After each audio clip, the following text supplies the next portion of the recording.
Hello. हम valency और valence electron को डिस्कस कर रहे थे। सो वैलेंस इलेक्ट्रॉन का मतलब है number of electron in the outermost shell. Valency का मतलब है कि उसको कितने इलेक्ट्रॉन चाहिए अपना ऑक्टेट कंप्लीट करने के लिए या अपना आउटरमोस्ट शेल को कंप्लीट करने के लिए। इसके लिए वो इलेक्ट्रॉन ले भी सकता है, दे भी सकता है और शेयर भी कर सकता है।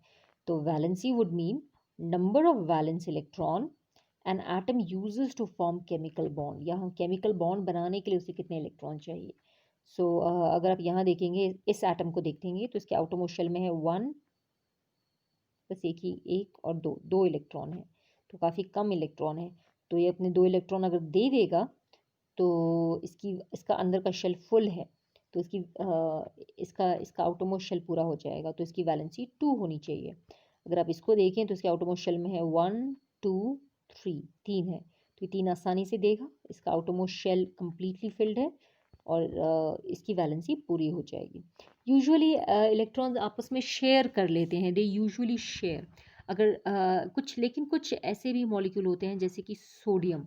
ना अगर आप यहाँ देखेंगे कि सोडियम का के पास 11 इलेक्ट्रॉन्स हैं। इसके आउटरमोस्ट शेल, इसके इलेक्ट्रॉनिक कन्फिग्रेशन है 281 तो अगर ये अपना एक इलेक्ट्रॉन दे देता है किसी को, तो इस वजह से इसका इसका अंदर का शेल ठीक हो जाता है। तो ये अपना एक इलेक्ट्रॉन दे देगा। अब एक इलेक्ट्रॉन दे देगा तो सोडियम के ऊपर पॉजिटिव चार्ज आ जाएगा। पॉजिटिव चार्ज क्यों आ गया? क्योंकि इसके पास एक, हम जानते हैं कि किसी भी एटम के पास, जैसे सोडियम को देखते हैं, तो उसके पास नंबर ऑफ इलेक्ट्रॉन और प्रोटॉन बराबर हैं, 11 इलेक्ट्रॉन है और 11 प्रोटॉन है। लेकिन सोडियम ने जब अपना एक इलेक्ट्रॉन दे दिया, ये बाहर वाला इलेक्ट्रॉन दे दिया, तो इसके पास एक इलेक्ट्रॉन कम हो गया, इसके पास इलेक्ट्रॉन 10 हो गए हैं, जबकि प्रोटॉन इसके पास 11 है, तो इसके पास पॉजिटिव चार्ज ज़्यादा हो गया। तो Na पॉजिटिव कहेंगे हम इसे, राइट। ओके, नाउ सोडियम के बाद एक और एलिमेंट है हमारा chlorine. Let's talk about chlorine. ये देखिए, क्लोरीन इज दिस। क्लोरीन का एटॉमिक नंबर 17 है। इसके पास 17 इलेक्ट्रॉन और 17 ही प्रोटॉन्स हैं। इसका इलेक्ट्रॉनिक कन्फिग्रेशन 287 है। आउटरमोस्ट शेल के पास 7 इलेक्ट्रॉन है, इसे एक इलेक्ट्रॉन चाहिए। सोडियम अगर क्लोरीन को इलेक्ट्रॉन दे देता है तो क्लोरीन का कंप्लीट हो जाता है, क्लोरीन का आउटरमोस्ट शेल कंप्लीट हो जाता है। तो क्लोरीन ये इलेक्ट्रॉन ले लेगा। लेकिन अगर इलेक्ट्रॉन ले लेगा तो इसके पास इलेक्ट्रॉन का टोटल नंबर हो जाएगा 18, यानी कि ज़्यादा हो जाएगा। इसका प्रोटॉन का नंबर कम है 17 और इलेक्ट्रॉन का नंबर ज़्यादा है, तो इसके ऊपर चार्ज पड़ जाएगा नेगेटिव।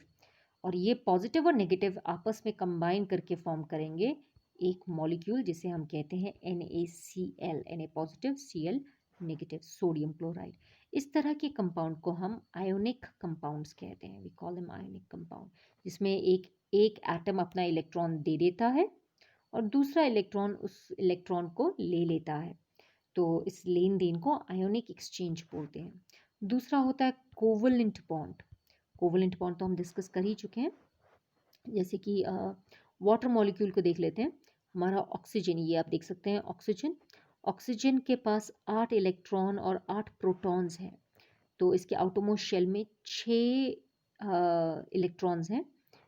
6 मतलब इसको दो, इसकी वैलेंसी 2 है, इसको 2 इलेक्ट्रॉन और चाहिए ना। ऑक्सीजन क्या करता है, आप हाइड्रोजन को देखेंगे तो हाइड्रोजन के पास एक ही इलेक्ट्रॉन है आउटरमोस्ट शेल में, और इसकी वैलेंसी 1 है, इसको एक ही इलेक्ट्रॉन चाहिए। तो ऑक्सीजन क्या करेगा कि ऑक्सीजन अपने, इसके देखिए आउटरमोस्ट शेल में 2 इलेक्ट्रॉन है, ये अपना एक इलेक्ट्रॉन क्या करेगा, एक हाइड्रोजन को देगा और ये हाइड्रोजन अपना वाला शेयर कर लेगा, राइट। ये दोनों शेयरिंग में आ जाएंगे और सिमिलरली दूसरा हाइड्रोजन भी शेयर कर लेगा।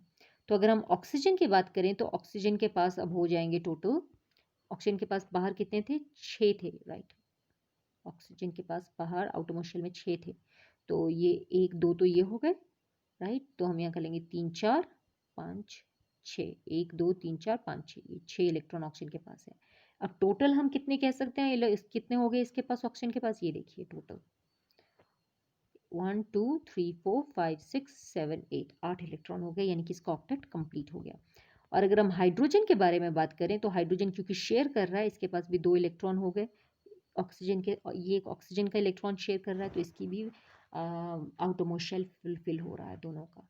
तो इस तरह से शेयरिंग करने से भी एटम्स अपनी वैलेंसी को फुलफ़िल कर लेते हैं या अपने आप को वो ज़्यादा स्टेबल कर लेते हैं।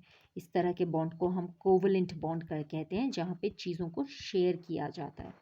तो ये वैलेंसी बताती है कि एक एटम को कितने इलेक्ट्रॉन चाहिए कोई बॉन्ड बनाने के लिए। तो अगर किसी के पास 4 अक्सर अगर किसी भी एटम के पास के आउटरमोस्ट शेल में 1, 2 या 3 इलेक्ट्रॉन है, तो वो दे देते हैं, they give away the electron और उनके ऊपर पॉजिटिव चार्ज आ जाता है, they give away the electron. ये आयोनिक बॉन्ड्स बना देते हैं, they form ionic bonds. Usually they form ionic bonds, not always. किसी के पास अगर 4 से ज़्यादा है, 4, 5, 4 से ज़्यादा, तो किसी के पास अगर 4 है तो 4 अक्सर कोवलेंट बॉन्ड बनाता है, यानी कि वो शेयर करता है, ज़्यादा शेयर करेगा इलेक्ट्रॉन्स।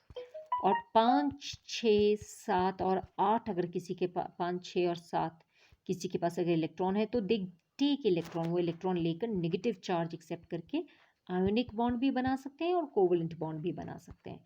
तो ये वैलेंसी हमें बताती है कि वो कितने बॉन्ड्स बना सकते हैं, उसे कितने इलेक्ट्रॉन चाहिए अपने आप को स्टेबल फॉर्म में लाने के लिए। आज के लिए इतना ही करते हैं। Have a nice day.